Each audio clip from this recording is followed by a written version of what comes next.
Hello my friends, I have another abstract background for you. It is for Fusion Davinci Resolve. Files will be available for download on my blog, and link for my blog will be under the video in video description.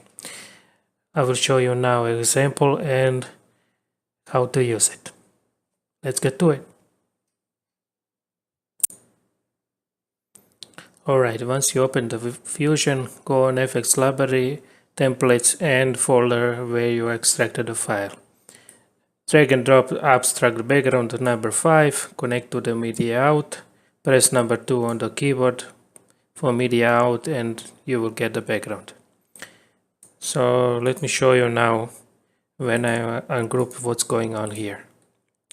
You will get ellipses. This is for the shape inside, and the background is obviously for the circle shape, and this all go to the particle emitter. Particle emitter is it will give you all the random seeds design. See, when I change the random seed, I change the design of the background. This is how you can change, and also you can animate it and do whatever you want. I also included the shadow. If you don't want to use the shadow, just disable.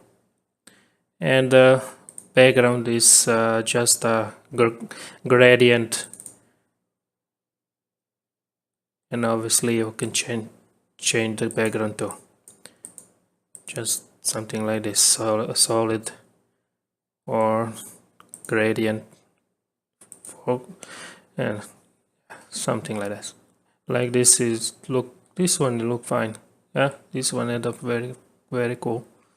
I like it. Alright, that's it.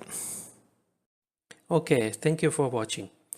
If you like this video, give it a like, give a dislike if you didn't, follow me on social media, subscribe to the channel, comment under the video if we have any questions, and I will see you in another video.